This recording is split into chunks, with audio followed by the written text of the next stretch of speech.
Welcome to Become an Idol. This is Episode 9, eLearning Community Project with Dana Kocalis.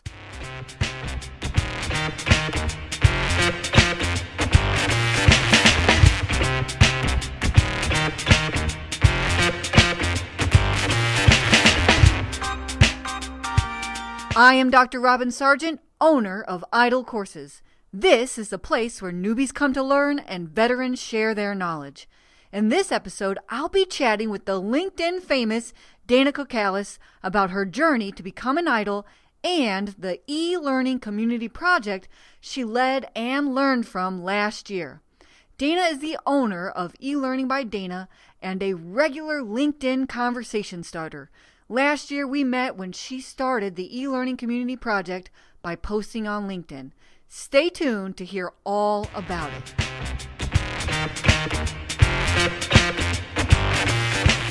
I have here with me today Dana Kocalis, and I actually met Dana through LinkedIn, but then we became more closely associated because she started this amazing project, and it was called the eLCP, and we'll talk more about that.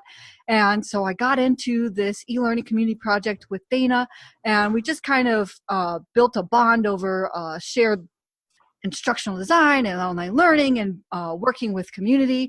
And so we went through the process of the eLCP together, and I wanted to bring Dana on to talk about herself and her company, how she became an instructional designer, but especially about the eLCP, what it was, what she did, what she learned about the eLCP. So, Dana, will you please tell our audience who you are and about your company and those kinds of introductory things? Sure, absolutely. Hey, this is Dana. Hi, guys. How are you? I am an e-learning creator and developer. I've been an instructional designer for about 7 years now. I've been in learning and development for 25 years, a long time.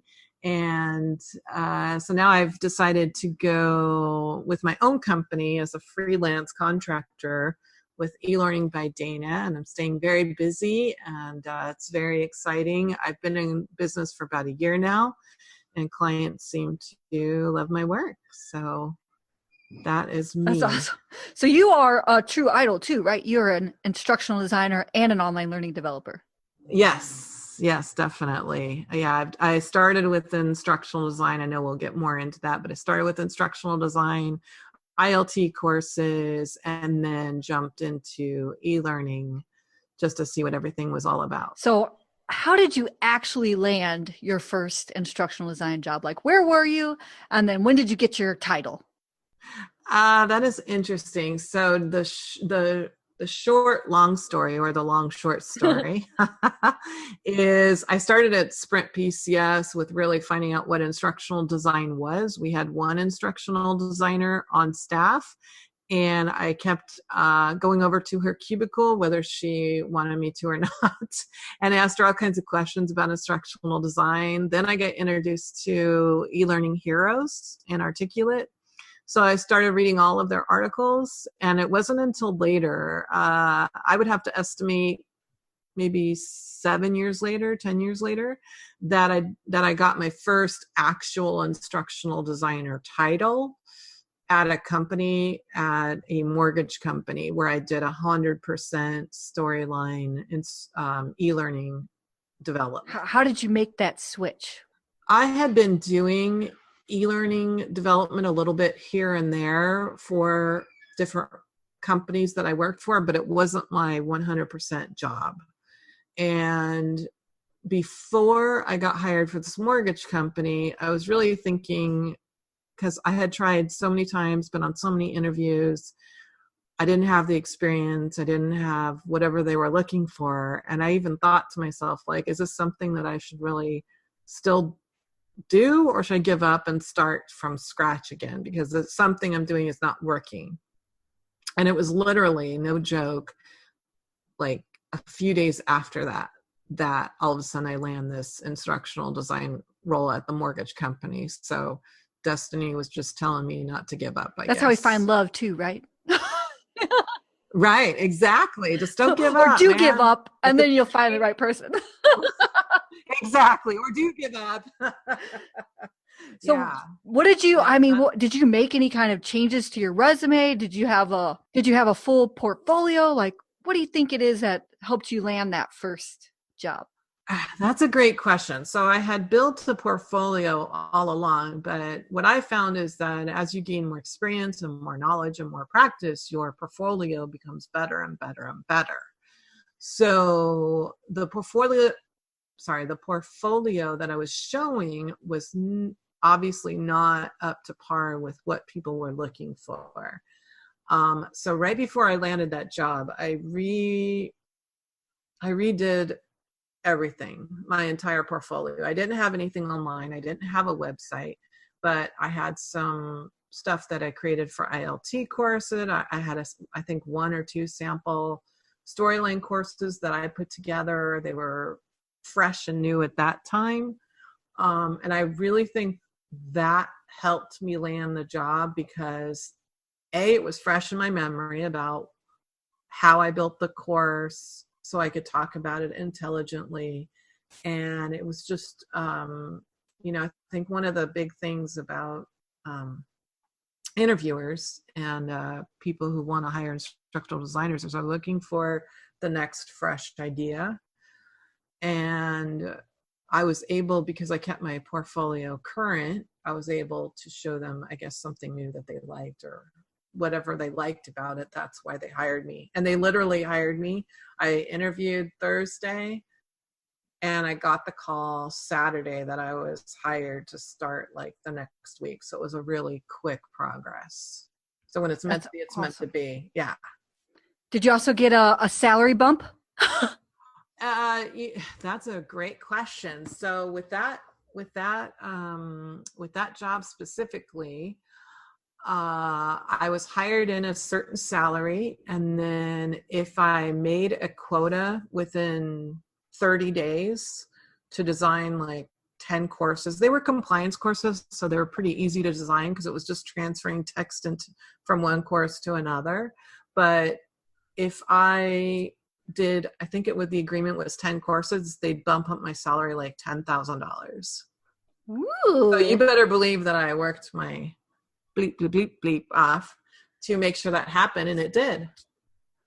Oh, incentives. We're going to talk about that for sure, right? Absolutely. Incentives. It wasn't, I was so happy to have the instructional designer position, but then all of a sudden they present to me this opportunity of like, hey, if you do this in this amount of time, I mean, yeah, they're breaks, lunches, what are those? I don't know. Course is done. That's right. No TV night with the husband or whatever. It's like, exactly. I'm working. Exactly. Okay, so you have come so far since those early beginning days. Now you are the owner of eLearning by Dana. And then it was last year, you'll have to remind me about what time it was exactly that you had the vision and started the process. But just tell us about like this vision that you had and this project that you created called the eLCP, and tell us everything about how that came about. Okay. Yeah. Where do I start? Get your popcorn out. No. So I had been asking LinkedIn, I had been asking eLearning focused questions on LinkedIn for about 3 months before this eLCP project came about. And I was at a job that I knew they were going to lay me off, and they did ultimately, but I knew I had to create some connections and get something going, whether it was going to be full-time work, contract work, whatever it was, like I needed to meet some connections. But after a while, the questions, even though I still enjoy asking those questions, I wanted to like up my game, up my e-learning connections in some way. And I felt like just kind of what you said about experience. I felt like somehow as e-learning developers, we could build a project together. And I just thought it was such a cool idea. So it actually came to me at 3 a.m, like all my good ideas do. And I posted something on LinkedIn. It was in September last year of 2018 that I posted this, just a random question. Hey, I'm not sure if anybody's interested, but I'd like to collaborate and create an e-learning course together. And from the moment that I posted that question, my notifications on LinkedIn did not stop. It was constant, which tells me there is a need for that, or a want or a desire that people do want to collaborate and work on something together as a community. But really what it comes down to is eLCP is e-learning community project, just what it means, or just what it says, where my tagline was something like building one amazing e-learning course together, something. Obviously I don't have all the details worked out. So that's basically how it started, is just me wanting to, I don't know, up my presence, my game, whatever you want to call it, on LinkedIn, and really start to build more of a meaningful community. Meaningful meaning actually connect, like real connections, like calls, emails, more than just a LinkedIn post and liking it. Right. So that's really kind of where it's all started from, was me trying to just make better connections. And then I saw your post. Yes. And then I took your post and I said, ooh, can I share with my Facebook group, Become an Idol? And then from there, I think, did we get like 80 people just from that group or something? Yeah, we got a lot of people from that group. I had 30 people interested. And that's kind of what I talked to before, was I think it was too easy to join, because the thing with volunteers, because it was all volunteer. It was all, hey, I want to do this on my own time. Everybody knew that was the case. But how do you then wrangle those people in to get the job done? So I had 80, by the end of the day, I had 80 plus people that were interested. Half of them fell out, which I expected. So there was about 38 or so people that stayed on board. Some of them very actively participated, more than I thought. And some of them kind of sat back because I really think they weren't sure what to do, which I totally get, which we'll talk about. Yeah. So, and there were 2 forms of communication. Well, it started out with, you sent out an email to everybody. Yes. Right? You collected all those email addresses, and then you sent out an email to, this is me trying to do recall. And then you did like a kickoff call. Yep. I did a kickoff call. You had a Trello board and a Slack board. Yes. So I was just trying to figure out ways to communicate more. I recorded the call, and then you helped me actually format some type of email so that if people signed up after the call, that there was like this introductory email of everything you missed. And I just think it got, so to hopefully bring people in and not have them start from the scratch and not know where to turn, which I think ended up happening anyway, which is fine.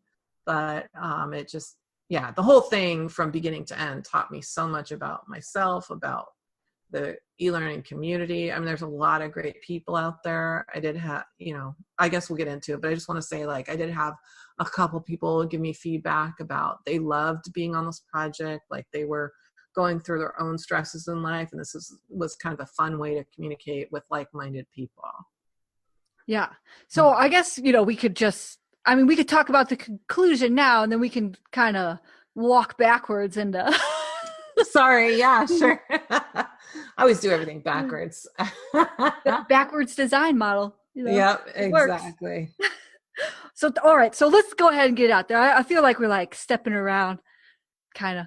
So your vision for it was to build 3 or 4 modules for this e-learning course, and the timeline was we started in. So we started in September. Yeah, my idea was 4 modules, and I was going to break it down that each team would take a module. So a team of, let's say, 10 people or 5 people or whatever would take a module of this one single course. And then the project end date was, I had stated that I wanted it done by November, I think it was like the 15th or something. And my only thought with that was that I knew people were going to get busy around the holidays. So I wanted the project end date to be before the holidays, so everybody's not like stressed out. So started in September. Mm-hmm. The timeline was all the way till right before Thanksgiving. Right. Exactly. And then what happened? And then what happened? So at the beginning, there was a lot of excitement, a lot of people participating. We started, so my idea was to start from scratch. I kept it very loose. I didn't have a topic. I didn't have anything. So I thought, as a community, as a eLCP community, we could come up with a topic, we could come up with a script, we could everything from A to Z, the design, all of it. So I think what happened is people started getting lost because, ultimately people need directions. I need directions too. So they just weren't sure where to add in their 2 cents. So we had a Slack channel where we talked about the script, and that just kind of kept going and going and going. Some people expressed their frustration, some people dropped out of the project, so on and so forth. So I couldn't go backwards and say, okay, let me rewind and redo this. So I just, with the help of many people, they had a script outline, they had a script, but people couldn't seem to kind of land on the agreed final script. So I just kind of took it and polished it and then sent it back out and said, hey, this is the final script, and everybody seemed to be okay with it. So to me, it just felt like they needed guidance. And since I was the one that started the project, they saw me as the quote unquote leader. Yeah. Well, you absolutely were. Yeah. There's no doubt about that. You're absolutely. I don't know if they see me as leader now, but that's how they saw me. And I didn't realize that until I did realize that. It sounds silly to say, but I didn't want to be bossy because there are volunteers. So that was, I guess, my fear of being the quote unquote leader. But now I realize that was one of the issues that for me personally was not just saying, okay, everybody listen to me. Yeah. Well, I think, and there's so many lessons here, right? Yes. And the thing is too, is like, they all bought in because they saw your vision and they loved it and they wanted to participate. And so and so many times I think like this was a learning lesson for me too, just kind of being a witness to it and trying my best to help or whatever. But it was that they now need direction. They've bought into your vision and they're like, okay, well, how do we get it done? Absolutely. And I just had this perception that you manage volunteers differently than you do employees, which I still think is true, but they still need guidance, direction, coaching, deadlines. They need all of that. So, and the other thing about that was these are volunteers. I also should have flipped it to the other side, which was kind of, they're volunteers, but they were doing this for themselves too, right? It's their experience, it's their ability to connect with others. So it was going to be a whole experience for them as well, if that makes sense. Yeah. Yeah. And then they probably might have felt the same way that you did, because they're like, well, everybody else is volunteers, so maybe I shouldn't be the one that's the bossy volunteer to the other volunteers, right? So I think it was definitely like a two-way street of just like, well, we want to be like kind and we want to be communal and exactly. And now I realize, and I don't know if this is too late, but or too early in the conversation, but now I realize how I need to restructure things differently. Yeah. Okay. Well, we gotta tell them what happened at the end. So yeah, absolutely.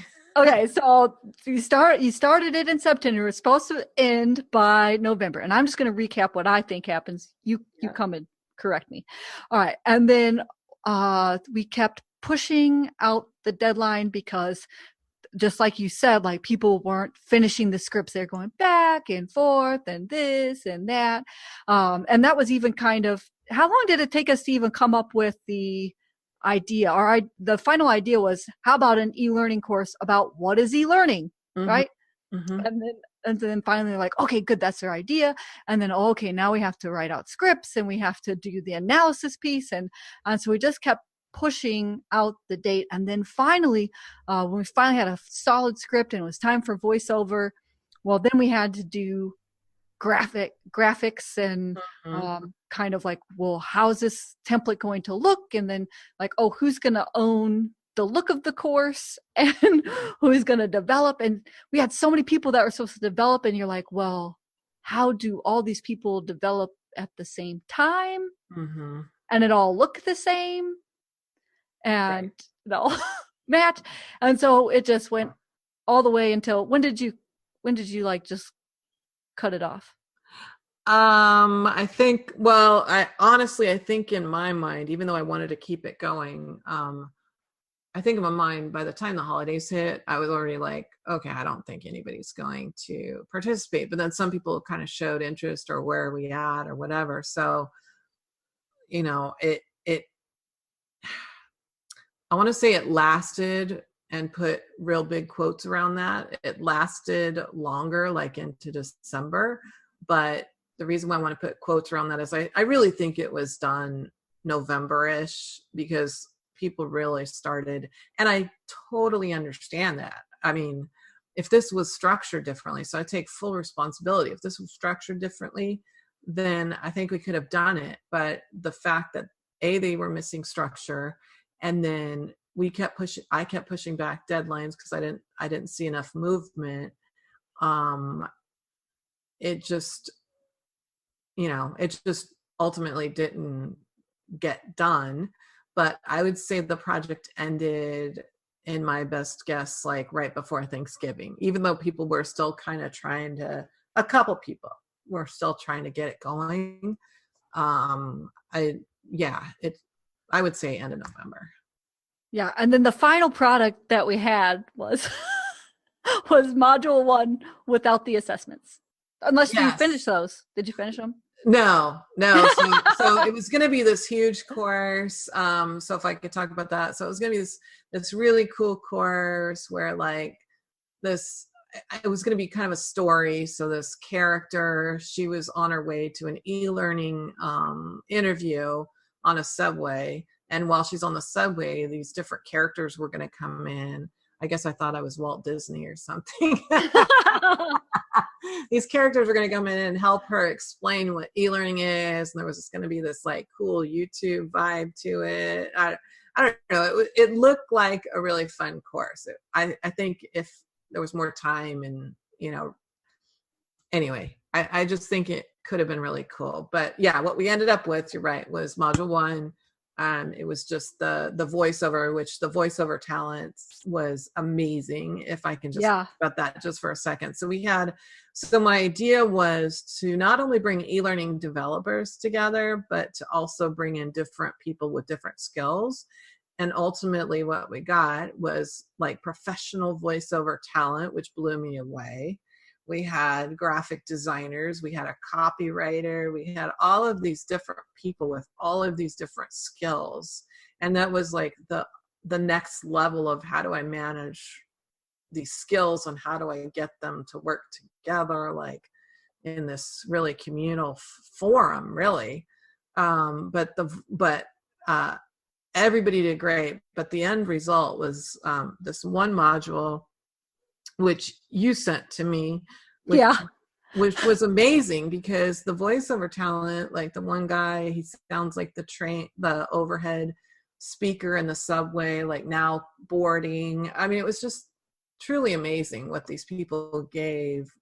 I mean, their talents that they gave to this course, and it was incredible. Yeah, that's all I can say. It was incredible. So I built out the animations and put it together in storyline Yeah. for module one, and I was playing it for my husband because I was like, "Looky, looky, isn't this cute?" And he's like, "Where'd you get all those voiceovers?" And I was like, "I know, right? That's from this e-learning community project. They just like lended their voices to the project." And he's like, "Oh my Yeah. gosh, that sounds so good." Except for, Yeah. of course, Clipper was a robot, but Yeah. I mean, it was amazing. It was, I mean, your animations and their voiceover and just, it was, I just think it was so cool, even though it wasn't finished and even though like it could have used some polishing here and there and so, the assessment, of course. But I think ultimately, like, I didn't share it with anybody online because it wasn't done. And I'm still debating whether to or not, but I definitely see it gave me insight into what the possibilities are. yeah, I have a little clip of just like the Mm-hmm. first version of it or whatever. And I'll Mm-hmm. share it in our show notes just so people can kind of get like a little peek at it. But we had like such grand ideas. We just all seemed to run out of time, and it just never became number one on our priority list because everything Yeah. seemed large. Yeah, and I think for me it was, when you go to a buffet, your eyes are bigger than your stomach. So that was kind of me in this world. It was like, I have all this amazing talent. Like Robin can do the animations, and I have these voiceover people, and I have this, and I have that. So I just like went for everything, and I could have reined it in like about 75%. The cool part is that you still have those scripts, so Yes, it's not yeah. dead yet. Exactly. And it's funny that you say that because I was like, should we start that one over again? Just kidding. But yeah, I do. I still have the scripts, and I think the activities would have been cool, like an interactive how to create an e-learning course kind of thing. And yeah, it could still be amazing. I still believe in the concept. I love the concept, and for several reasons, including that the final output is actually supposed to go to a nonprofit organization to teach teachers about e-learning, right? Right. So that's why I don't want to give up on this. So I think the benefits, um, Koshi, I think his name was, he's a copywriter, and he came up with multiplying knowledge as the tagline, or as the, what do you call it? The identification, right? And I like that because I felt like this project, we're multiplying knowledge in both arenas. So it's experience for the e-learning developers and the creators of things to come together and create this awesome course. And then on the other side, you're teaching, like you say, you're giving this e-learning course to teachers, to whoever, to a nonprofit organization, so that they can either learn themselves or they can give it to their students or whatever. So I really like that tagline of multiplying knowledge, because I felt like the knowledge just was spread all over the place.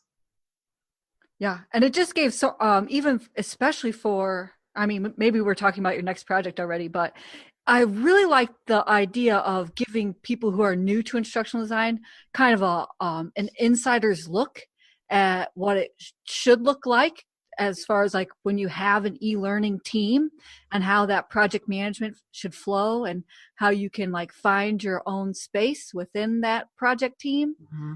and just getting exposed to all that talent in your field at once. I mean, Yeah. there's a lot you can't, I mean, the 4 modules weren't complete, but there's a lot that people gain from that you can't take that away.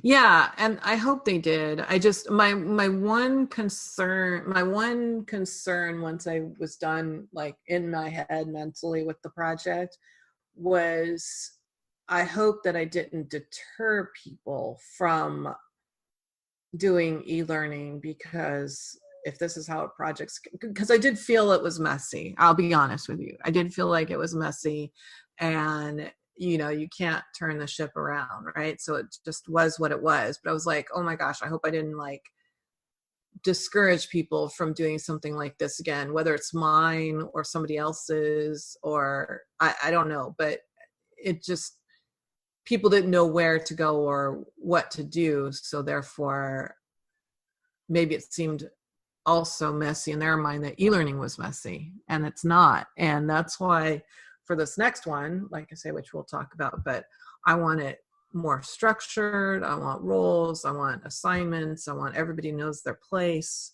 everything.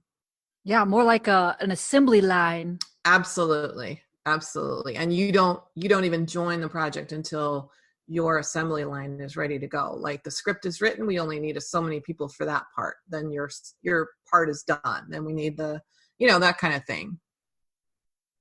Oh yeah, well, let's get into it. I mean, yeah. So I mean, we kind of talked about the good, the bad, and the ugly, but like I said, I mean, we cannot take away like the experience that people had. And you also set the expectations. I mean, you said that you'd never done anything like this. It was experimental. It was an idea.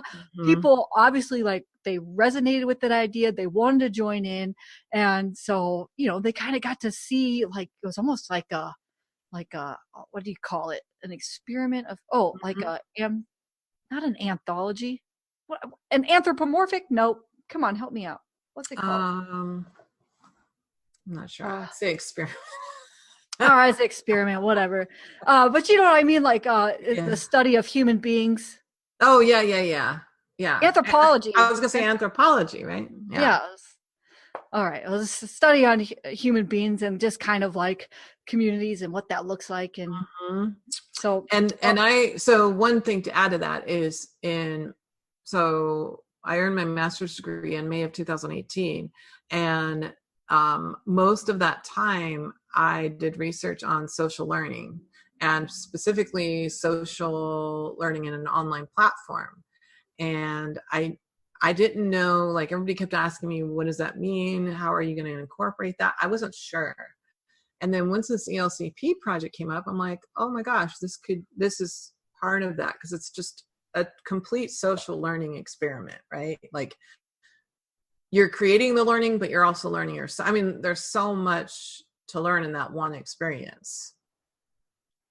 So much. Yeah, that I felt like all that, 2 years of research didn't go to complete waste. Didn't go to complete waste. It was like, oh, this is, and some of the things that I researched are some of the things that I learned from this very experiment. Oh, I know. If we could like pull out the data of just like how many comments were there, when did they stop, commenting? Exactly. And, like what were the fallout results? Who were the outliers? There's so much you could like dive into that. Okay. Right. So that was the eLCP kind of, we've summed it up. So you have these scripts, you still have the vision. So what are like the full lessons that you learned, and what would you want to do if and when you start the project back up? So the main lesson that I learned is that people need structure, even myself. And there needs to be some strategy and some planning involved. And what I would do differently is the first thing I would do. So right now I'm building an eLCP page on my website. The idea for that is that when I do this again and I post on LinkedIn, if you're interested, I'm going to immediately send them to that page. I know it sounds self promoting as well, but it's the only website I have. So I would send them to this website, and there'd be a sign-in sheet or something, right? So they have to put some effort into it. And it would need to be I was twirling ideas in my mind, and it'd be some kind of agreement, right? So I would lay out what's expected. So I think the one lesson I learned is that there weren't enough meetings. Some people were asking for meetings, but then when I sent out an invite of like, who's interested, nobody would respond. So I think I just set a like Thursday at 7 or whatever that time is and date, right? So every week or however often, that I think once a week would be great. And then whoever wants to join. It's a standard set time. They can book it on their calendar, whatever they need to do. So that's the first thing I would do, is send out this agreement. They would sign it, because I think even though this agreement nothing's going to happen if you don't follow the agreement. But I think there is some accountability when you sign that agreement, right? Right. And then the next thing I would do is I would, on this agreement or in this form, I would ask them to pick one thing that they're interested in doing. So some people, what I found on this last project was they signed up for everything, but I knew like people can't do everything. I mean, they can technically, but it takes a lot of time. They're volunteers. They have a day job. They have kids. They have family. They have stresses in life. So I think I would set it up to where like one group would do this part, the second group, and you don't even work on the project until you're called, until it's your time. And exactly like, here's 2 weeks where you really need to like go for it. But that way people aren't committed to like 3 months or a month or however long. And then the third thing I would do, and I've been kind of playing with this idea in my head, but I would really like so there's 3 things that I would want to have ready before the community starts. I would want the topic, because I let the community pick the topic the last time. I would have the topic. I would have either the script or the outline of the script, probably the whole script. And then I would have the template. And then I would give them like, here are the graphics that we're going to use. If you like it, if you don't like it, I don't care. This is what we're using. Because, make it work. Because I was just going to say, because technically at work, like I have clients and it's like, no, you're using these graphics, you're using this image, you're using these colors. I don't care if you like it or you don't like it. So one thing that took longer than I expected was, and this is what gave me the idea of having these formal guidelines, kind of like branding guidelines, is we were going to choose colors.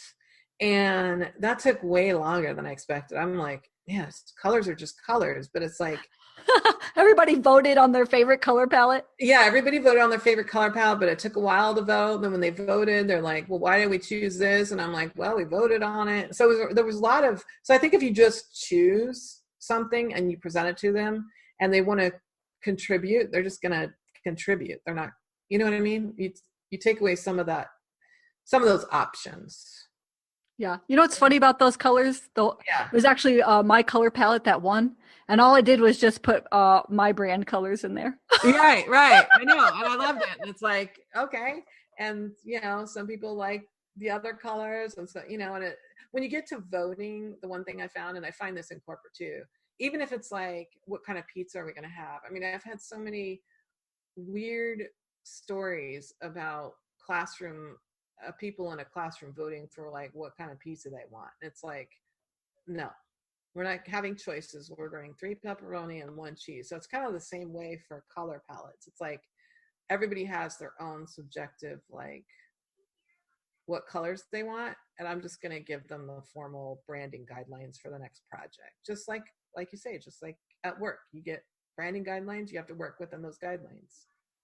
Oh yeah. I mean, all the time. That's like one of the first things you ask when you do like an intake. Oh, well, can you send me over your branding guidelines? Right. And that's exactly, so I guess the main overarching goal that I want to do this next time is I want to have them experiencing something more like it would be in a organizational structure, whether it's corporate or educational. You always have branding guidelines. It doesn't matter what arena you're in.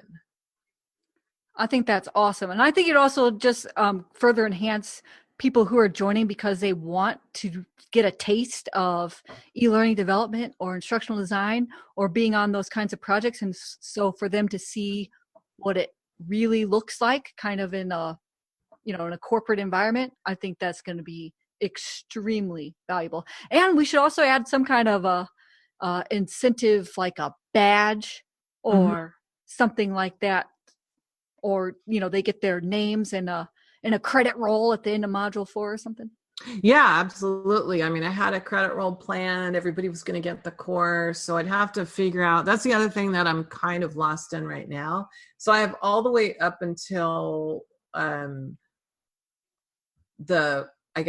middle of the project to the completion, but I want to figure out how to finish the project? Like, how do I roll it out? What makes sense? So I was going to give everybody a copy of the storyline course, and then they could publish it on their own website. But I'm not sure if that's the best way to do this, especially if we're going to do it for a nonprofit organization. And then how do we reach out to those nonprofit organizations? How are they going to upload it? So there's a lot of those questions that I still need to figure out, or hopefully you can help me with that. Yes, I actually had some ideas already. I was like, well, we could reach out to them ahead of time. Right. So I just need those little, so I need those important, not little, I need those important details figured out before I roll out the next one. But, right. Yeah. Period. That's all I want to say about that. I think these are good plans. I like that you already have plans to move it forward, because nobody does it right the first time ever on anything new. I've never heard of anybody doing something like this before. And so we're always going to fall our first time, but I don't even think it's a complete fall, because it really was there's so many things that you can learn. There's so many people now that I know from the eLearning community project that now I see them in other places in the virtual space or whatever. And I'm like, oh, I know them. Right. Right. Yeah. And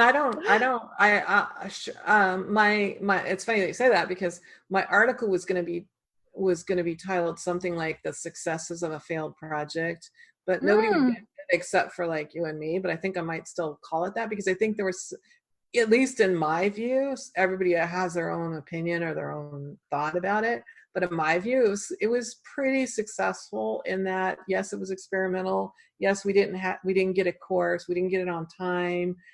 But those are the tangible things. But the more meaningful things was I actually built relationships with people. I would have never met you. I mean, there's so many people I met. I had one person who reached out to me. She asked me if I was going to be at one of the conferences. Yeah, there were so many rewards to it, that for me, at least, that the rewards outweigh the experimental and the failures. Exactly. I love that title, by the way, too. Oh, okay. Good. Okay. So we have to talk about your final and best tips for people who want to become an IDLE or an instructional designer, an online learning developer. What you got for them? Practice. So the first thing I would say is, if you're going to be an eLearning creator, especially, so I have two separate tips, one for eLearning creator and one for instructional designer. For eLearning creator, and I talk about this in my LinkedIn questions, but, Articulate Storyline, Captivate, Camtasia, all three of them have 30-day trials. If you download them separately, that's 90 days worth of practice. You can get a really cool portfolio in 90 days. And you would be able to send something to your interview that features different aspects of your talents and your skills, and using different software, because you never know if they use Storyline or Captivate or Camtasia. So that's the first tip I would use. And then for instructional designers, and they are different. I feel like they are different. There's eLearning creators, and then there's instructional designers. Instructional designers can be both, but the tip for instructional designer is, I would just say,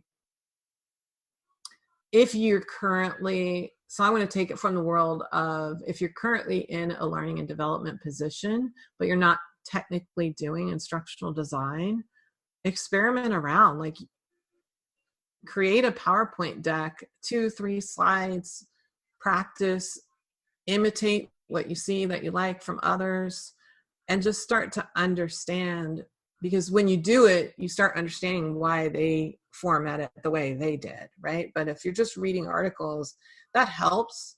But once you get your hands dirty and you start experimenting, and you start, what we talked about, you start figuring out why they did something and why you're going to choose the same thing or something different. It's all about decision making, and critical thinking is really what instructional designer is.